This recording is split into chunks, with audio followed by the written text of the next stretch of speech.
5 arahan Presiden soal penerapan adaptasi kebiasaan baru, yakni pentingnya prakondisi yang ketat, yakni protokol kesehatan yang harus diikuti masyarakat seperti menggunakan masker dan lain-lain.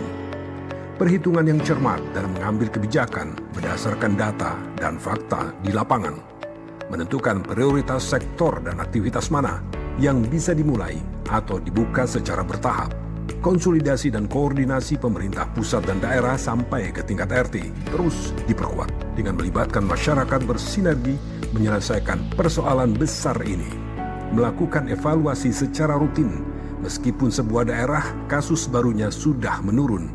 Jangan lengah, karena kondisi di lapangan sangat dinamis.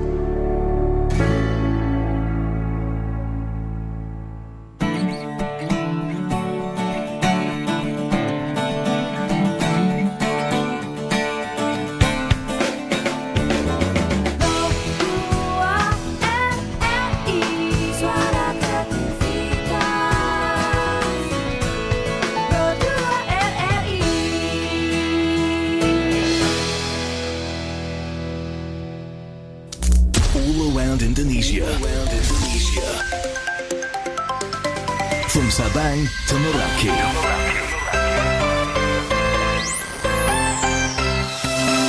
Raudo FM, suara kreativitas. Suara kreativitas. Informasi terkini, Info Pro 2. Info Pro 2. Sahabat kreatif, saatnya Info Pro 2 Palembang bersama saya Selvian.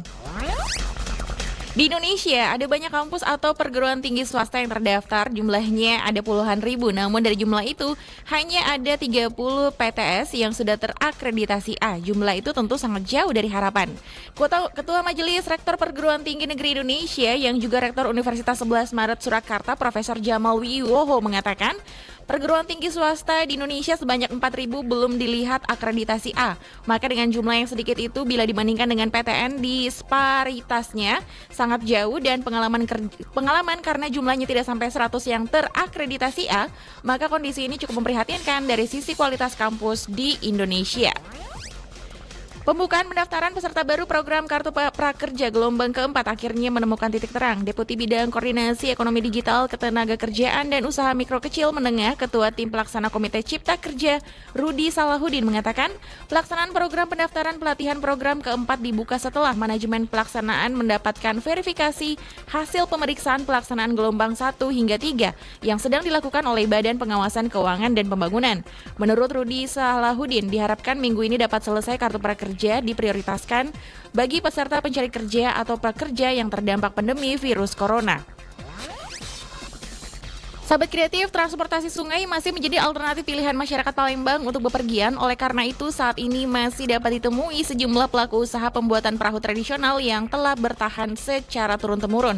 Salah seorang pembuat perahu di Pulau Seribu, Kelurahan Ogan Baru, Kecamatan Kertapati, Palembang, Yai, mengatakan perahu yang dibuatnya menggunakan bahan kayu meranti yang didatangkan dari sejumlah daerah di Sumatera Selatan dengan patokan harga 30 hingga 45 juta rupiah. Dan sahabat kreatif, sekian Info Pro 2 Palembang bersama saya Selvian. Selamat siang.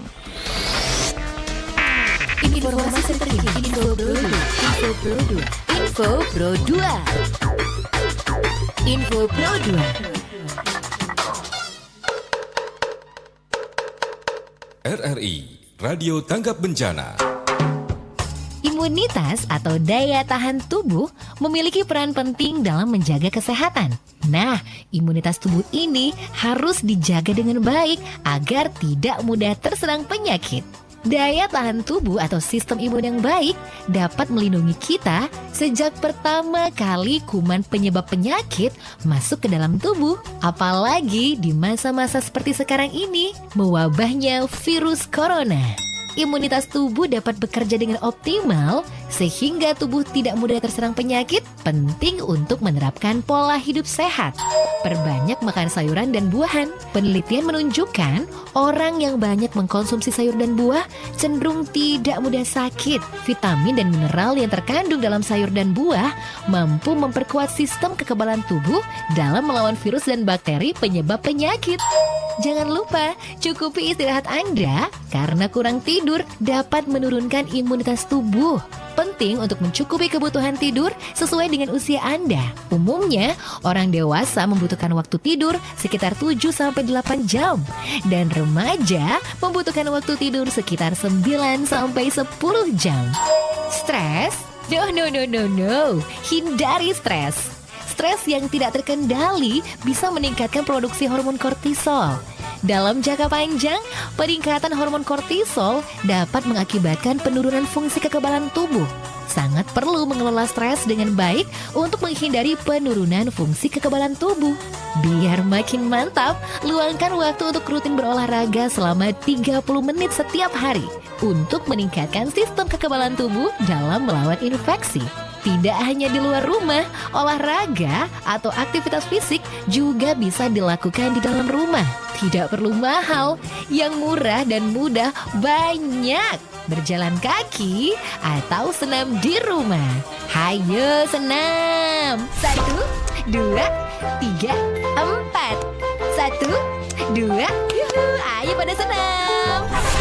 Terakhir, hindari rokok dan alkohol. Asap rokok dan alkohol secara berlebih dapat merusak sistem kekebalan tubuh. Perokok memiliki resiko tinggi untuk mengalami infeksi paru, seperti bronkitis dan pneumonia. Sementara untuk perokok yang juga pecandu alkohol, resiko terkena infeksi paru akan semakin besar. Yuk kita terapkan pola hidup sehat, biar penyakit tidak gampang mendekat. RRI Radio Tanggap Bencana.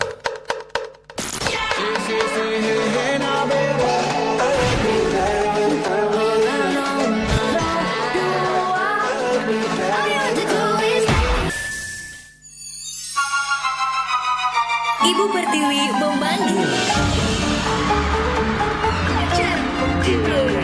Belajar di Pro 2 RRI. Assalamualaikum warahmatullahi wabarakatuh. Selamat siang sahabat kreatif. Kembali hadir untuk hari ini adalah hari kedua kita masuk di kurikulum baru 2020-2021. Gimana semangatnya? Masih pada semangat?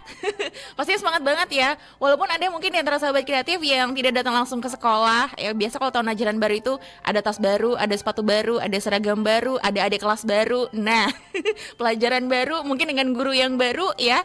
Dan untuk hari ini kita bakal nemenin sahabat kreatif pastinya bareng sama Selvian. Dan untuk sahabat kreatif juga belajar di RRI kali ini kita bakal belajar nih, baru masuk sekolah udah belajar nih, tapi pasti bakal seru ya. Karena teman-teman dari SMK Negeri 2 Palembang nih, yang mana gurunya hari ini bakal ngajar di Belajar RRI udah hadir ya, udah nampak juga kalau sahabat kreatif menyaksikan melalui streaming kita di YouTube RRI Palembang.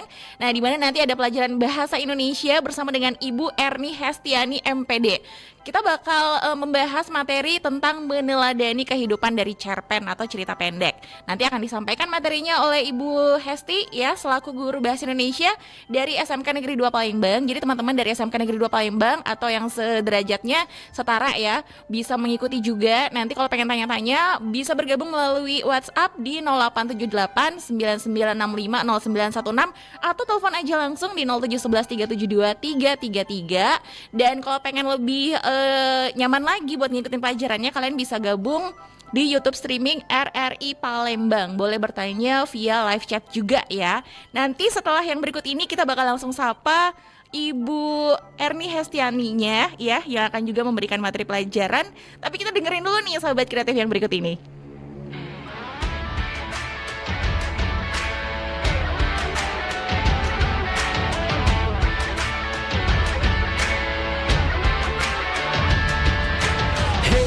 Pada corona, cuci tanganlah setiap hari.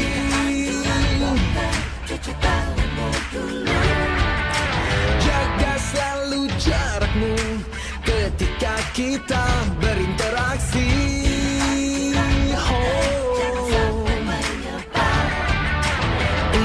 Ingatlah jaga kesehatan, jaga kebersihan. Sementara jangan berjabat tangan demi kebaikan, keamanan kita bersama.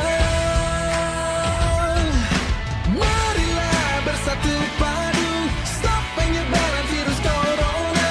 Tetap tenang, tidak panik, tingkatkan kewaspadaan. Marilah kita berjuang, cegah penyebaran virus corona. Pasti bisa melewati, hadapi ini semua.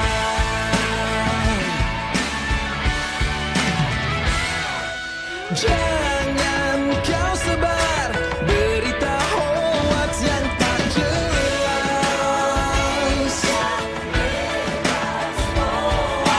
Ikuti saja semua anjuran pemerintah.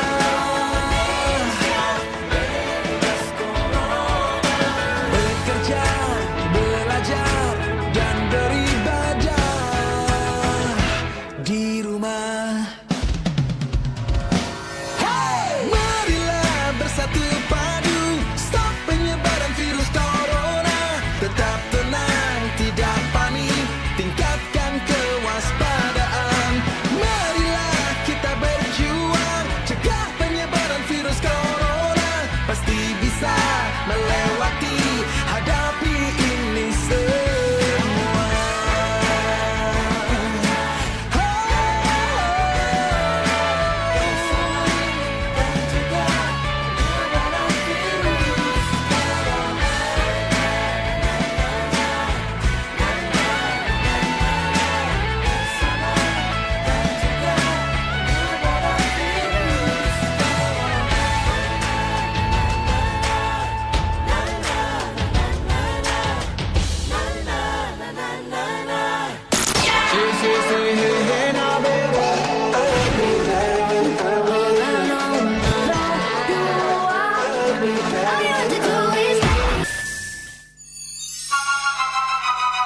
Ibu Pertiwi memanggil.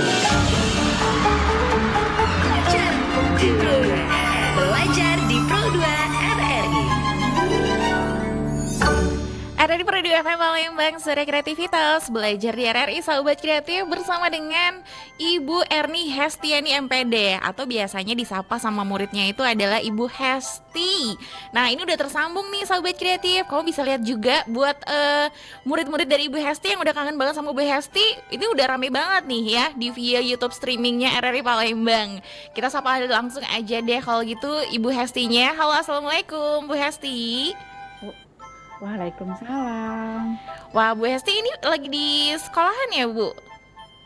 Iya, Ibu berada di Perpustakaan SMK Negeri 2 Oke, di perpustakaan. Kenapa di perpustakaan? Karena perpustakaan itu sepi, sunyi gitu ya, Bu ya?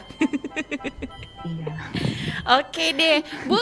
Kalau boleh tahu nih, sekarang kalau di tahun ajaran baru ini, Bu Hesti ngajarin kelas berapa aja nih untuk materi pelajaran Bahasa Indonesia? Saya kelas 11 dan kelas 12. Oke, kelas Jadi 11 hari dan ini 12. saya khusus mengambil untuk kelas 11, tapi bisa juga didengar untuk anak-anak yang kelas 12 yang ingin mengulang.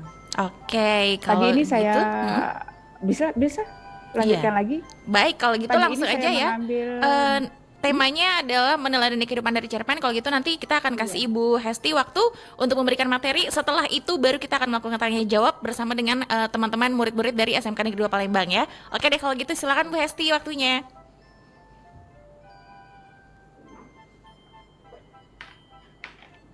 Oke anak-anak, Assalamualaikum.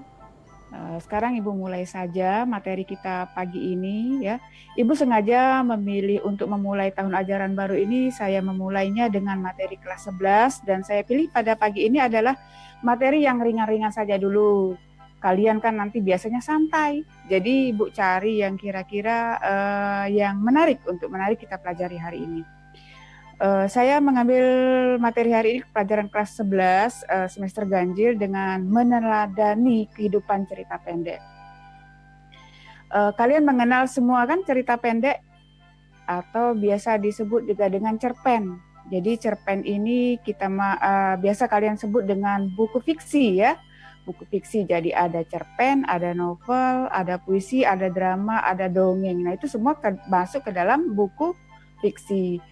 Sedangkan kalau non fiksi bisa juga laporan ilmiah, kalau mengenal skripsi, kalau yang sudah kuliah nantinya ya, atau pernah kalian membaca buku ensiklopedia atau jurnal. Nah itu kita masukkan ke dalam buku non fiksi. Nah, sebelum Ibu mengenal lebih jauh tentang cerpen, pagi ini Ibu akan membaca dulu sekelumit cerpen, sepenggal cerpen ya, biar kalian merasa menarik untuk mempelajari sebuah cerpen. Oke, Ibu baca dulu ya. Pernahkah kau merasakan sesuatu yang bisa hadir mengisi hari-harimu? Tiba-tiba lenyap begitu saja.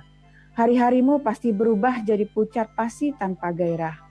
Saat kau hendak mengembalikan sesuatu yang hilang itu dengan sekuat daya, namun tak kunjung tergapai, kau pasti jadi kecewa seraya menengadah tangan penuh harap lewat kalimat doa yang tak putus-putusnya. Bukankah kau jadi kehilangan kehangatan karena kau tak ada helai-helai sinar ultraviolet yang membuatmu senyum? Begitu ranum selama ini. Matahari bagimu tentu tak sekadar benda langit yang memburaikan kemilau cahaya, tetapi sudah menjadi sebuah peristiwa yang menyatu dengan ragamu. Bayangkanlah bila matahari tak terbit lagi. Tidak hanya kau, tapi jutaan orang yang kebingungan dan menebar tanya sambil menerangkan. Hati-hati mencari tiang langit, tempat matahari menyembul secara perkasa dan penuh cahaya. Cerpen ini adalah penggalan cerpen dari Matahari Tak Terbit Pagi Ini, Fahrun Nas M.A. Jafar. Dari penggalan novel tadi, kalian akan tahu apa kira-kira makna dari cerpen tadi. Ya, bahwa pentingnya matahari. Jadi kalau kita lebih banyak membaca cerpen ya, kita akan tahu, kita akan bisa mengambil nilai-nilai moral dari sebuah cerpen. Untuk itulah Ibu selalu saya akan mengajak kalian rajin untuk membaca cerita pendek atau novel. Jadi mulailah dari hobi. Tidak, kalau kita berbicara hobi, katanya cerita pendek Bu hobi untuk anak perempuan. Tidak, nak. Cerita pendek itu bisa kita semua bisa.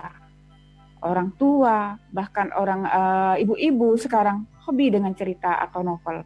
Karena apa, di sana kita banyak meneladani dari cerita-cerita tersebut yang nanti bisanya kita ambil hikmahnya dan kita bisa teladani untuk kehidupan kita sehari-hari. Ya anak-anak. Oke, kalau kita berbicara teori, nanti kalian bosan. Tapi Ibu ingin berbicara tentang teori cerpen. Lebih banyak lagi kalau kau tahu ini tentang cerita pendek, saya bacakan lagi satu penggalan cerita pendek. Nanti coba kau ambil moral apa yang bisa kau ambil dari cerita Robohnya Surau Kami. Pernah membaca Robohnya Surau Kami A.A. Nafis? Ceritanya panjang, tapi menarik untuk dibaca. Ya, teladan apa, moral apa yang bisa diambil dari sebuah cerita pendek karya A.A. Nafis ini? Judulnya tidak menarik, Robohnya Surau Kami. Surau itu biasa kita katakan dulu langgar atau masjid. Tidak menarik judulnya, tetapi setelah kalian baca, banyak moral yang bisa diambil di sana. Mengapa kita tidak boleh egois? Manusia tidak boleh egois. Kenapa kita harus bisa bergaul dengan lingkungan kita sekitar? Oke, Ibu bacakan penggalannya. Kalau ada, mengapa biarkan dirimu melarat hingga anak cucumu teraniaya semua? Sedang harta bendamu kau biarkan orang lain mengambilnya untuk anak cucu mereka. Dan engkau lebih suka berkelahi antara kamu sendiri, saling menipu, saling memeras. Aku beri engkau negeri yang kaya raya, tapi kau malas. Kau lebih suka beribadat saja, karena beribadat tidak mengeluarkan peluh, tidak membanting tulang. Sedang aku menyuruh engkau semuanya beramal di samping beribadat. Bagaimana engkau bisa beramal kalau engkau miskin? Kau kira aku tidak suka pujian, mabuk disembah saja, hingga kerjamu tidak lain memuji-muji dan menyembahku saja. Tidak. Kamu semua mesti masuk neraka. Ini dialog antara Tuhan antara Tuhan dan Pak Haji. Ini cerita cerpen ini yang menarik. Hai malaikat, halaulah mereka dan kembalikan ke neraka. Letakkan ke neraka keraknya, di keraknya.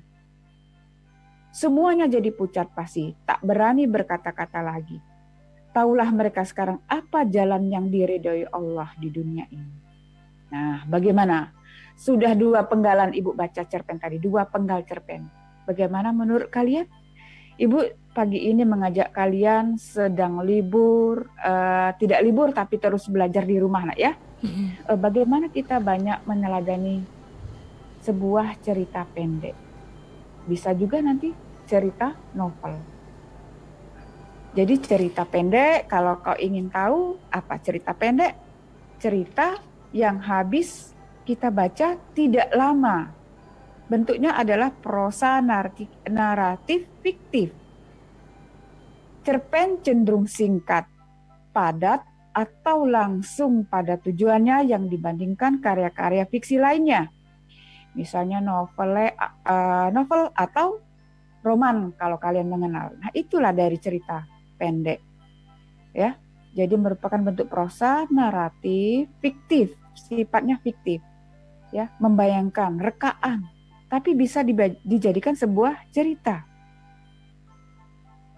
Nah, bagaimana kalau kita berbicara tentang ciri-cirinya? Ya, ceritanya jauh lebih pendek dibandingkan novel. Biasanya kurang dari 10.000 kata atau tidak lebih dari 10 lembar. Cerita akan diceritakan juga biasanya bersumber dari kehidupan sehari-hari. Jadi misalnya kalau kalian ingin berbicara, ingin menulis cerpen, bisa kok ambil misalnya tentang kisah temanmu, kisah tetanggamu, jadi dari kehidupan sehari-hari. Dalam cerita tokoh dihadapkan pada suatu permasalahan. Jadi misalnya cerita pendek ini ada seorang tokoh, maka dia akan dihadapkan dengan sebuah masalah. Nah, bagaimana dia menghadapi masalah itu? Nah, cerita inilah yang perlu kita teladani dari sebuah cerita pendek. Kemudian ciri yang lain adalah pemakaian kata-katanya yang mudah dipahami, mudah dicerna. Beda dengan cerita non-fiksi. Pembaca dapat ikut merasakan langsung kisah yang akan diceritakan, karena kesan yang ditinggalkan cerpen sangat mendalam. Ibu yakin kalian ada yang hobi, ada yang suka dengan cerita pendek. Ya, kalian sudah merasakan bagaimana manfaat membaca sebuah cerita pendek. Kemudian ada juga alur. Alur apa? Kita lihat nantinya. Pendalaman tokoh sangat sederhana dan biasanya menceritakan hanya satu kejadian atau satu peristiwa saja. Demikian yang Ibu jelaskan bisa jadi adalah bagaimana inti dari sebuah cerpen dan ciri-ciri dari sebuah cerita pendek. Oke. Ibu tadi juga sudah menjelaskan, memberikan contoh cerpen cerita-cerita yang menarik untuk kau teladani. Kalau bisa dilanjutkan, kita bisa lanjutkan dengan struktur cerita pendek. Oke, baik. Struktur. Iya. Ini kita akan masuk di sesi selanjutnya, Sobat Kreatif. Ini juga udah ramai sekali, Bu, murid-muridnya nih. Kalau Ibu lihat di streaming YouTube ya, komentar-komentar mereka, boleh dicatat, Bu, nama-namanya nih. Soalnya tadi pada bilang, hadir, Bu, hadir, Bu, hadir, Bu. Seperti itu ya. Sampai ada yang dari kelas 11 ya, ada kelas 12 juga. Nah, jangan cuma ngeramein absennya aja ya via live chat, tapi silahkan ya Sobat Kreatif kalian murid dari Ibu Hesti tadi udah mendengarkan materi yang disampaikan oleh Ibu Hesti. Kalau ada yang kurang paham atau ingin ditanyakan, silakan langsung aja boleh bertanya melalui live chat di YouTube channel RRI Palembang. Nanti Selvian akan bacain ya, dan kemudian akan dijawab oleh Ibu Hesti, atau bisa bertanya melalui WhatsApp di 087899650916 kalau nggak pengen dibaca oleh temennya ya. Atau bisa telepon juga di 0711 372 333. Kita boleh istirahat sebentar ya, Bu. Nih ya, teman-teman mungkin ada yang pengen jajan gitu. Istirahat bentar, setelah ini kita bakal kembali lagi dengan materi masih seputar meneladani kehidupan dari cerpen. Nanti Ibu Hesti akan memberitahukan apa saja struktur dari sebuah cerpen. Wait a minute.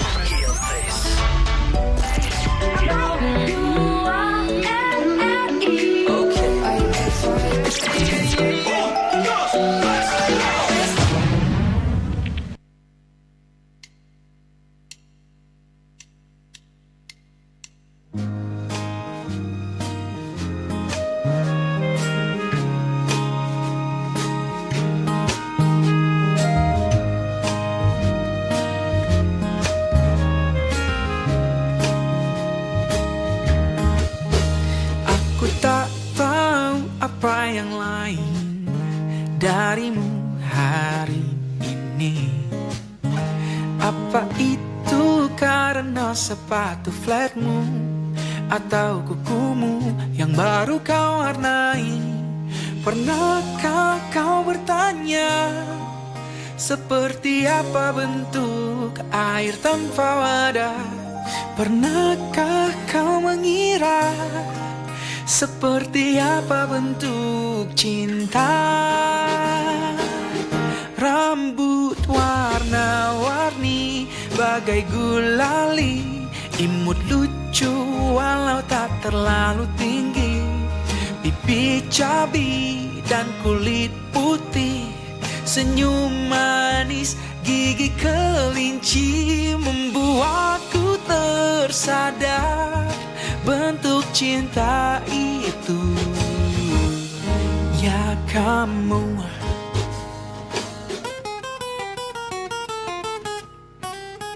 kini ku tahu apa yang lain darimu hari ini.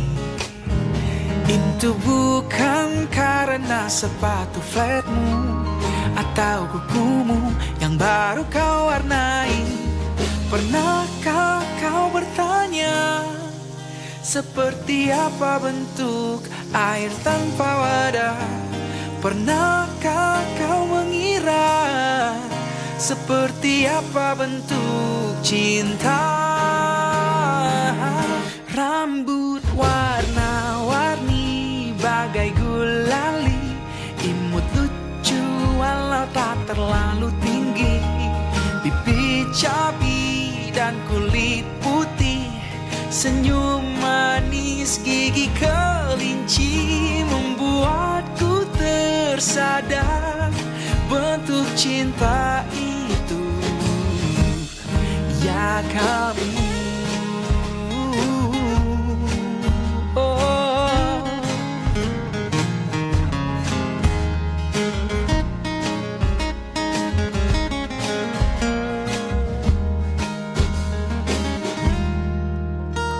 Pernahkah kau bertanya seperti apa bentuk air tanpa wadah?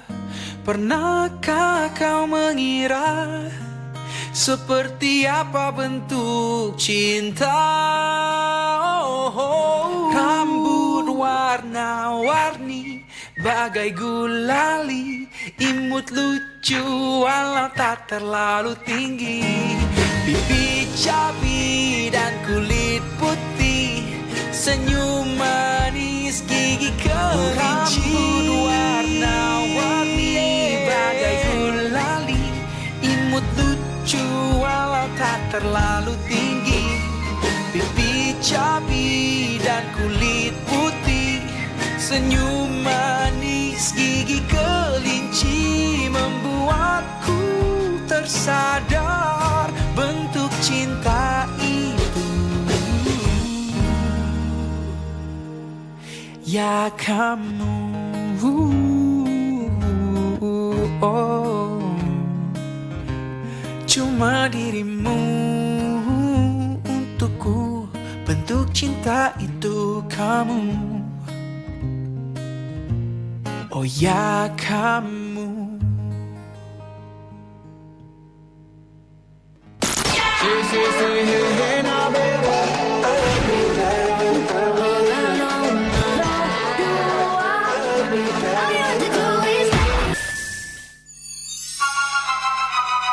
Ibu Pertiwi memanggil. Belajar di Pro 2 RRI.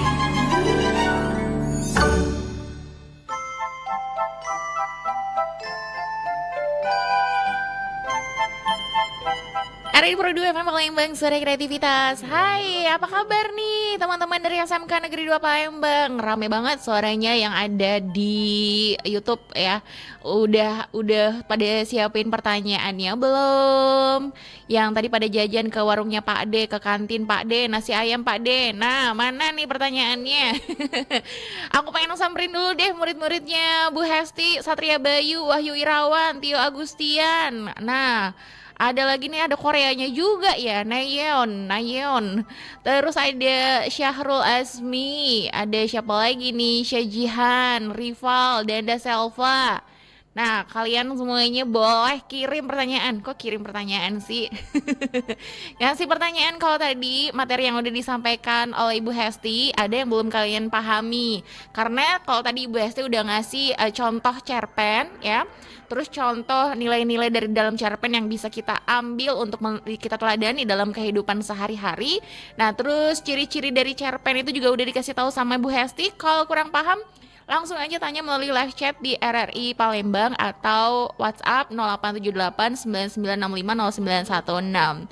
Baik, Bu Hesti, kita mau lanjut lagi untuk materi selanjutnya tentang struktur cerpen ya, Bu ya? Iya. Ya, sekarang anak-anak kita belajar bagaimana struktur cerpen ya. Struktur cerpen mungkin kalian juga sudah mengenal ya.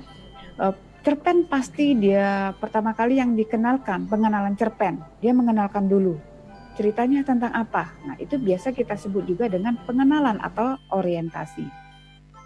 Kemudian setelah ceritanya berjalan, setelah dia mengenalkan, dia mengungkapkan peristiwa. Pengungkapan peristiwa. Pengungkapan peristiwa ini bisa kita sebut juga dengan komplikasi. Kemudian setelah komplikasinya jalan, dia menuju konflik atau disebut juga dengan reaching action. Ya. Kemudian dia ceritanya ke puncak konflik. Ya, puncak konflik dan akhirnya turun dan menjadi penyelesaian. Jadi ada 5. Anak-anak kalau kalian mencatat, yang pertama adalah orientasi atau pengenalan. 2, dia menuju pengungkapan peristiwa. Kemudian dia reaching action atau menuju ke konflik, kemudian puncak konfliknya bagaimana, kemudian bagaimana cerita itu berakhir. Jadi ada 5 dalam struktur cerpen. Kalau kalian juga membuat sebuah cerpen pasti akan mengenalkan cerita itu di mana, kondisinya di mana, ya, bagaimana tokohnya. Nah, itu disebut juga dengan orientasi cerpen. Bagaimana suasananya. Kemudian setelah kalian ingin mengungkapkan sebuah peristiwa apa saja, misalnya ada seorang anak kecil ingin menjual tikar, membantu ibunya. Nah, ada dikenalkan dulu tokoh-tokohnya. Itu adalah pengungkapan peristiwa. Ada tokohnya, pengungkapan peristiwanya di mana, anak kecil itu jual tikar untuk apa. Kemudian setelah dia reaching action atau komplikasi, ada seseorang bapak-bapak, misal ya ini ibu ceritanya, ada seorang bapak-bapak ingin membeli tikar tersebut. Ingin mengasih uang, ingin mengasih uang dengan anak tersebut uang. Tapi anak itu tidak mau menerima uang itu. Ya, anak itu tidak mau menerima uang itu. Anak itu ingin mencari uang, tidak mau gratis ya, Nak ya. Jadi dia ingin menyewakan dari tikar itu atau juga menjual tikar. Jadi si bapak yang pembeli tadi merasa, oh anak ini bagus. Anak ini tidak mau yang namanya diberi, tidak mau disedekahi. Tapi dia mau adalah dengan cara apa? Dengan cara dia menjual jasa kepada bapak tadi. Kemudian endingnya si bapak tadi membantu anak itu membeli tikarnya, menyewa tikarnya, dan baru memberikan uang. Jadi cerita tadi adalah cerita yang sangat sederhana bisa kalian buat. Jadi dari pengenalan dulu, kemudian dari pengungkapan peristiwa, dari reaching action, kemudian dari puncaknya si bapak ingin menyewa tikar, membeli tikar, akhirnya endingnya adalah si anak menerima uang itu. Nah itulah anak-anak kelas 11 atau kelas 12 bisa dicatat ya materi kita hari ini. Jadi sebuah cerita pendek selain dari adanya struktur, juga ada sesuatu moral yang bisa diambil dari sebuah cerita pendek. Jadi itulah makanya materi Ibu pagi ini adalah meneladani kehidupan cerita pendek. Jadi dari cerita pendek misalnya yang Ibu beri judul tadi, misalnya gadis penjaga tikar. Jadi gadis itu sederhana menjual tikar. Rupanya gadis tadi ingin membantu ibunya dengan cara menyewakan tikar-tikar yang ada di tempat wisata. Itu tadi kita dapat struktur cerpen. Kemudian kalau kita berbicara, anak-anak mungkin mengenal yang dulunya pada waktu SMP berbicara tentang unsur intrinsik cerpen ya, dan unsur ekstrinsik cerpen. Ibu rasa kalian mengenal semua. Tapi pagi ini saya ulangi, bisa ingat-ingat kembali, kita cas kembali ingatan kalian ya. Iya. Bagaimana cerpen itu dibangun dari sebuah unsur intrinsik. Apa unsur intrinsik? Unsur yang membangun sebuah cerpen itu. Jadi sebuah cerpen pasti ada tema. Bisa kalian catat. Unsur intrinsiknya pasti ada tema. Tema kita dapat setelah kita membaca sebuah cerpen. Pasti kita mendapatkan tema dari sebuah cerpen itu. Kemudian kalau kita juga mengenal alur atau yang kita bisa sebut dengan plot atau alur, jalan cerita. Jalan ceritanya, misalnya jalan ceritanya, dia ceritanya, kalau Ibu bacakan tadi cerita pendeknya Gadis Penjaga Tikar tadi adalah alur yang maju. Ya, karena dia bercerita tentang bagaimana seorang gadis penyewa tikar, kemudian disewa oleh seorang bapak-bapak, alurnya alur maju, mudah kita melihatnya. Kalaupun dia ada juga orang menyebutnya dengan flashback, ceritanya kembali ke mundur ya, kemudian kembali lagi ke awal. Nah, itu namanya kita sebut juga dengan alur. Ada lagi yang namanya setting ya, atau latar. Nah, ini kenapa kelas 12 Ibu juga ajak join, karena di sini sering ada keluar di soal-soal ujian nasional bagaimana latar sebuah cerita pendek. Ya, kita mengenal latar sebuah cerita pendek itu di mana tempatnya, waktunya di mana, suasananya bagaimana. Nah, itulah disebut dengan setting atau latar. Kemudian yang berikutnya, yang keempat adalah penokohan atau kita lihat tokohnya, bagaimana karakter tokoh. Karakter tokoh ini bisa diceritakan di dalam sebuah cerpen, misalnya lewat dialog. Bisa kita lihat, oh karakter tokoh ini adalah orang yang sering marah-marah. Nah, itu bisa dilihat dari dialog. Atau orangnya jujur. Ya, bisa juga kita menceritakannya lewat cerita kisahnya. Ini bisa kita lihat dari karakter tokohnya. Selanjutnya adalah tokoh atau penokohan tadi ya. Selanjutnya adalah sudut pandang. Sudut pandang ini bagaimana cara penulis menceritakan peristiwa atau cerpen tersebut. Itu kita sebut juga dengan sudut pandang. Kalian tahu sudut pandang? Nah, kalau tidak tahu nanti Bu jelaskan lagi. Sudut pandang itu bagaimana cerpen itu diceritakan si penulis. Misalnya si cerpen tadi penulis tadi bercerita tentang aku dilahirkan di sebuah keluarga sederhana. Tapi aku bersyukur walaupun sederhana aku mempunyai ayah ibu yang sangat memperhatikanku. Itu sudah jadi satu paragraf. Sebuah cerita pendek. Nah, kelihatan sudut pandangnya di mana? Adalah orang pertama, dia menggunakan kata aku. Oke, Ibu lanjutkan. Selanjutnya, dia dalam sebuah cerpen selalu sering menggunakan gaya bahasa. Kenapa gaya bahasa digunakan? Adalah untuk apa? Supaya bahasa itu menjadi lebih menarik. Sebuah cerpen menarik karena ada gaya bahasa yang dipakai. Ya. Makanya yang membedakan sebuah cerita fiksi dan non-fiksi adalah pemakaian dari gaya bahasa. Kalau kita cerita gaya bahasa lagi, banyak kita mempelajari gaya bahasa. Kalian boleh baca selanjutnya di buku kalian di kelas 11. Ya. Itu ada kalian mengenal gaya bahasa atau disebut juga dengan majas. Atau SMP juga kalian pernah belajar. Ya. Jadi bisa dibaca atau diulangi lagi. Nah, yang terakhir adalah amanat atau pesan moral yang ingin disampaikan oleh penulis. Tadi Ibu sering berbicara tadi amanat ya. Yang ini yang kita bicarakan, amanat atau pesan apa yang ingin disampaikan oleh penulis. Ini yang menarik dari sebuah cerpen. Jadi ada banyak nilai-nilai moral yang kita ambil dari sebuah cerita pendek. Oke, anak-anak, kita sudah berbicara tentang unsur intrinsik. Ada berapa tadi? Ada 7 unsur intrinsik. Silakan dicatat, kalau tidak jelas dilihat lagi di dalam bukumu atau chat langsung ke Ibu juga bisa.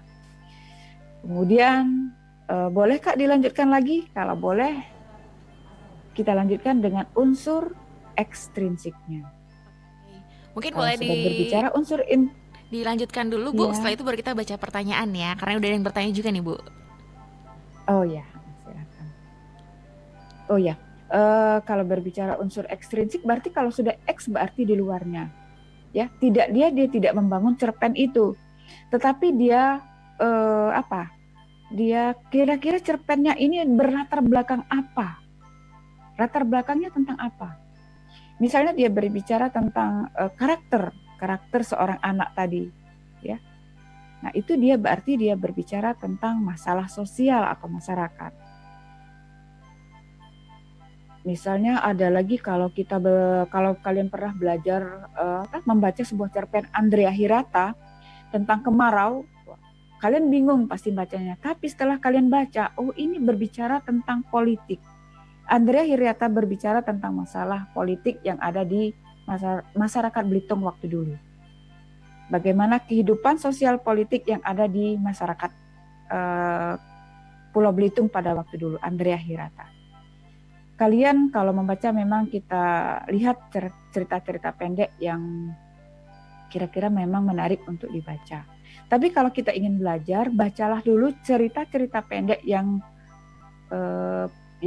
biasa di karya-karya juga yang baru belajar, sehingga kita bisa belajar dari sana. Kemudian kita berbicara ekstrinsik tadi ya, latar belakangnya berbicara tentang apa. Kemudian bagaimana pengarang tadi. Biasanya pengarang itu memotivasi atau dia berbicara tentang apa? Kondisi psikologis, biografi, ya. Jadi nilai-nilai apa yang terkandung dalam sebuah cerpen tentang agama, tentang budaya, atau tentang moral. Nah, itulah dari kita sudah berbicara unsur ekstrinsik, berarti kita berbicara. Jadi nilai-nilai yang terkandung dalam sebuah cerpen berarti kita sudah berbicara tentang unsur ekstrinsik sebuah cerpen. Ya. Kalau kita baca misalnya Gadis Penjaga Tikar. Nah, ya. Itu bisa diambil, itu adalah nilai moralnya adalah nilainya atau ekstrinsiknya adalah nilai moral. Nilai moral dari anak tersebut, ya. Kalau Ibu bacakan sepenggal misalnya ya, saya bacakan lagi sepenggal cerita. Pak Andi merasa kasihan terhadap anak tersebut. Diambilnya ada beberapa lembar uang 20 ribuan lalu akan diberikannya kepada gadis kecil itu. Pak, maaf, saya tidak diajarkan menerima uang dan tidak bekerja, katanya sambil menggeleng-gelengkan kepala. Mengapa? Tanya Andi heran, Pak Andi heran. Kata ibu, saya boleh menerima uang kalau memang hasil bekerja sendiri. Saya tidak boleh meminta belas kasihan orang lain. Mendengar perkataan gadis itu, Pak Andi makin yakin, makin terharu. Ia tahu kalau gadis kecil itu seorang berhati emas. Ya sudah, begini saja. Kalau memang harus bekerja, sekarang bantu Bapak beserta keluarga. Tolong kamu bawakan rantang ini, kita akan makan bersama di bawah pohon yang lumayan besar itu, kata Pak Andi ramah. Pak Umar maupun keluarga menuju ke bawah pohon yang besar tersebut. Mereka dapat menggelar tikar plastik yang baru saja disewa dari gadis kecil itu. Gadis kecil itu pun diajak makan bersama. Jadi ini adalah unsur ekstrinsiknya adalah nilai moral. Ya, mungkin demikian kita cerita unsur intrinsik dan ekstrinsik dahulu. Nanti kalau ada waktu lagi kita lanjutkan dengan cerita-cerita pendek yang menarik yang bisa kita teladani dari nilai-nilai moral yang bisa kita ambil. Oke, baik. Tapi ini nanti di akhir dari materi kita bakal ada tugas nggak, Bu? Secara ini tahun ajaran baru nih ya, kita baru permulaan nih. Apakah sudah langsung akan memberikan tugas nanti? bisa kita ambil tugas, kita berikan tugas. Oke, jadi nih yang lagi pada mantau nih via streaming YouTube, simak ya baik-baik. Nanti bakal ada tugas nih dari Bu Hesti. Kalian juga bisa menonton ulang kok. Nanti kalau misalnya ada yang kurang dipahami, boleh menonton ulang nanti untuk materi kita hari ini meneladani kehidupan dari cerpen. Tapi aku baca dulu pertanyaan dari murid Bu Hesti ya Bu. Nih ada, nih aku scroll lagi naik ke atas, ini rame banget nih Bu. Ini kalau di kelas emang serame inikah dari siswa-siswa SMK Negeri 2 Bu? Ini soalnya di live YouTube rame banget Bu. Mungkin menarik mungkin materinya ya Ibu kira, dan mudah dipahami. Ibu sengaja memilih materi ini memang mudah dipahami karena dari santai nih anak-anak, dari libur. Jadi Ibu belum ajak cerita-cerita ke kita berbicara non fiksi, makanya Ibu pilih cerita-cerita fiksi dulu. Oke. Kemudian Ibu juga ingin mengajak mereka lebih cinta kepada cerita pendek. Ini juga dapat apresiasi nih Bu dari Ruang Baca Komunitas yang katanya ini kegiatan belajar yang keren nih dan inspiratif ya.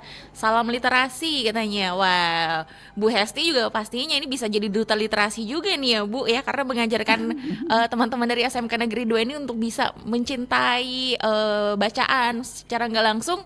Kalau dikasih tugas untuk bikin cerpen, pasti dia akan mau nggak mau belajar buat untuk membaca ya, membaca sesuatu, mendengarkan dan menulis. Nih pertanyaan dari Ganta GM, Ganta nih Bu. Jadi dari akun YouTube Ganta katanya, Bu, bagaimana langkah-langkah membuat cerpen yang baik dan benar? Ini mungkin hampir sama juga sama pertanyaan dari akun YouTube-nya I'm Nayon.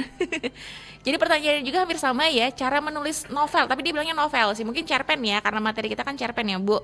Cara menulis yang baik dan benar itu bagaimana? Takutnya nanti ada kemiripan ide, malah dicap plagiat nih Bu.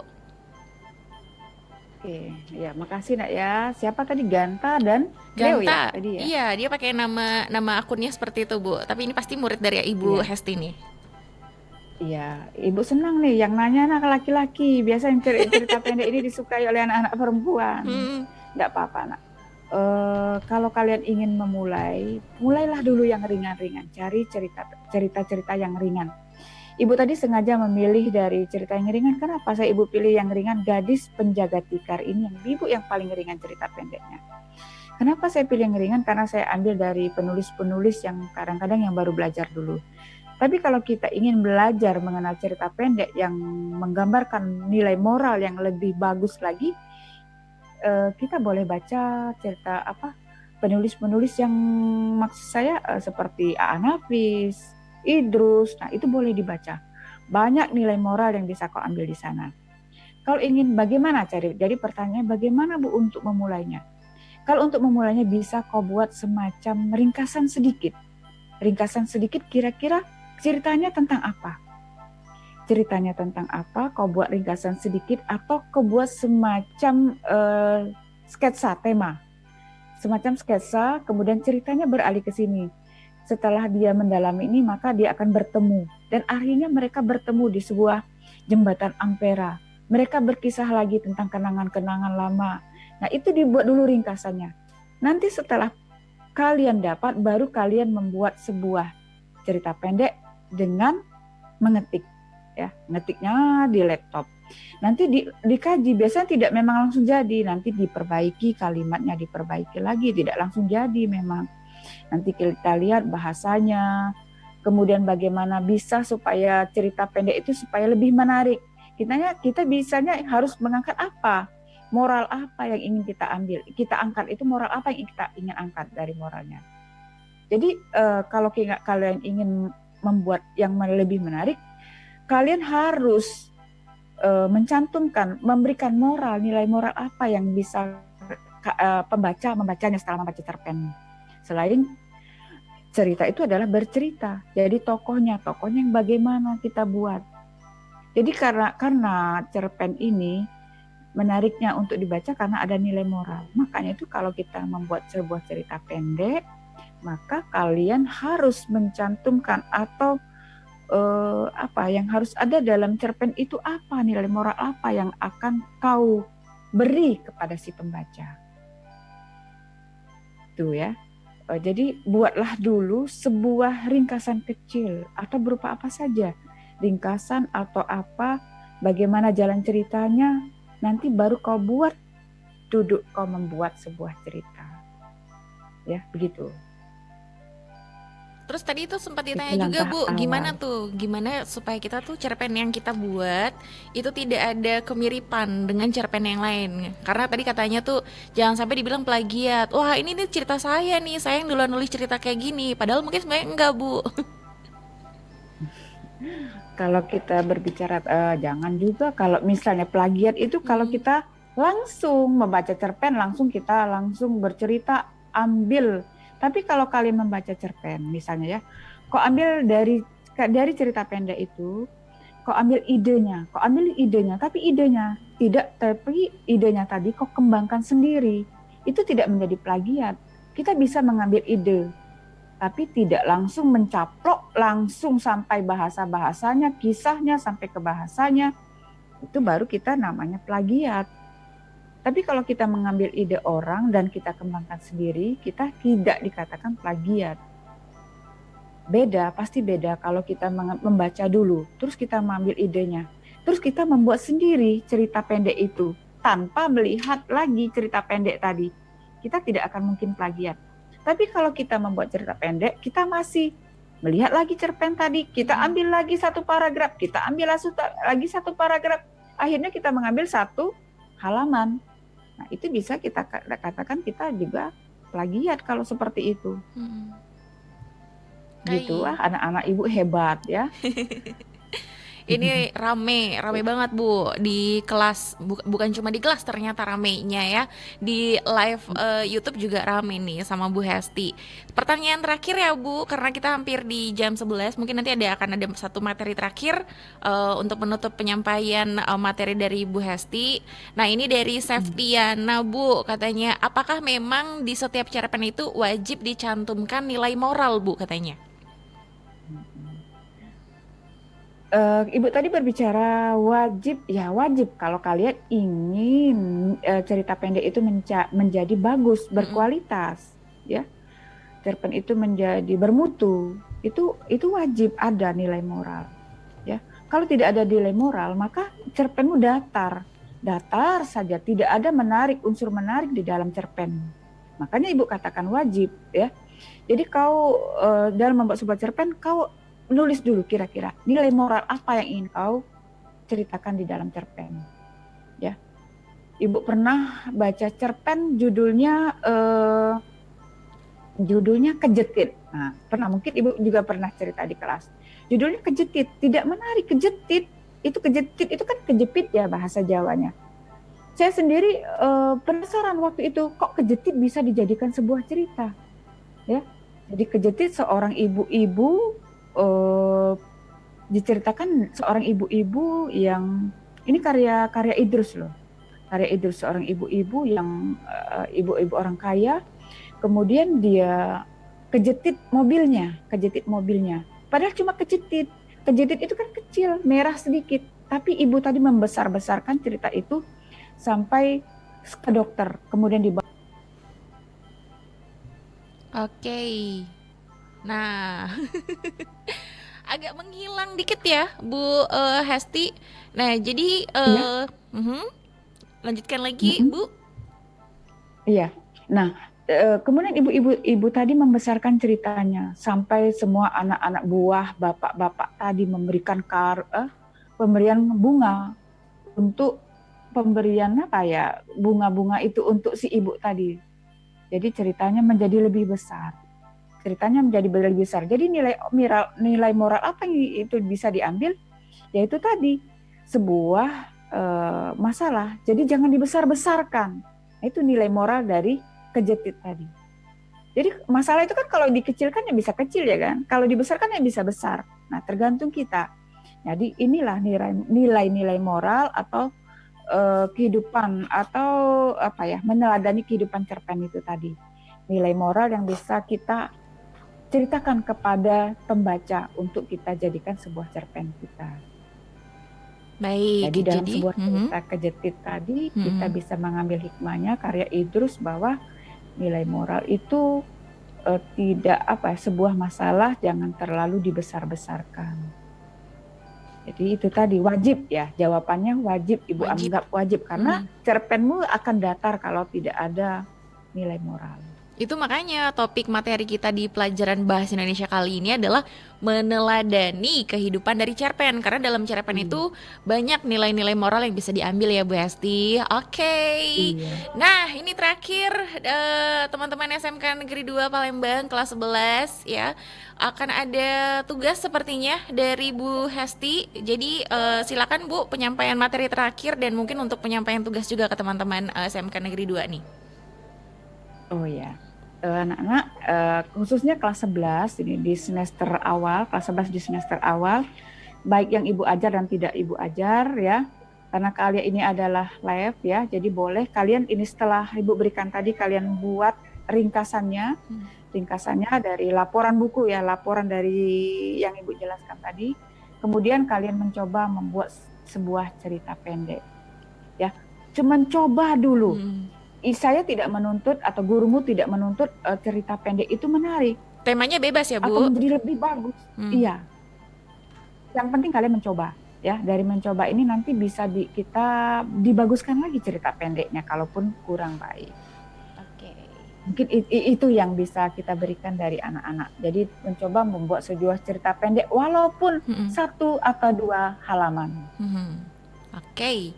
Baik, jadi itu adalah tugas dari Bu Hesti. Sudah paham ya?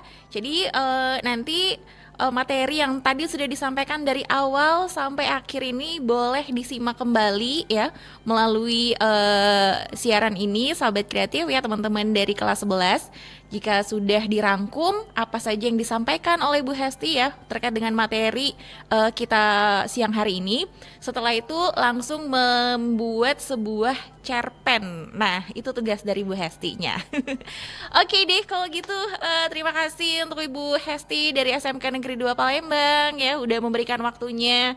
Di tahun ajaran baru ini kita udah langsung deh dapat materi yang segar banget pelajaran bahasa Indonesia dan mudah-mudahan juga teman-teman dari SMK Negeri 2 Palembang khususnya yang hari ini mendapatkan materi yaitu dari kelas 11 jangan lupa ya mengerjakan tugasnya. Sekali lagi nih aku ulangi tugasnya, dengarkan kembali materi yang disampaikan oleh Ibu Hesti dari awal kemudian dirangkum ya apa saja yang disampaikan oleh Bu Hesti dan setelah itu buatlah sebuah cerpen ya paling tidak 1 atau 2 lembar. Nah temanya bebas tuh tadi udah disampaikan oleh Bu Hesti.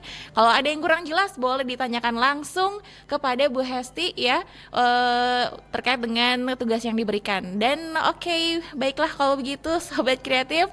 Sekian dulu untuk program belajar di RRI kali ini. Pastinya besok kita masih akan hadir kembali ya bareng sama guru dan juga mata pelajaran lainnya untuk menemani kamu yang kembali melaksanakan kegiatan belajar mengajar secara jarak jauh di rumah aja dan tetap belajarnya di RRI. Selvian pamit. Wassalamualaikum warahmatullahi wabarakatuh.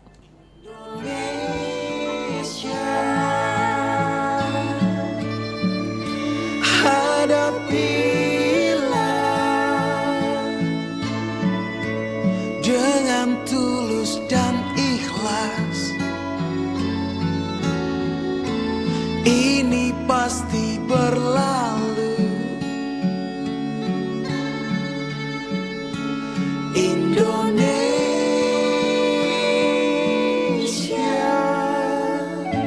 Wujud apresiasi kami kepada dokter, juru rawat, relawan, TNI, Polri, dan semua pejuang kemanusiaan di garda terdepan hadapi pandemi COVID-19. Kalian adalah pahlawan sejati.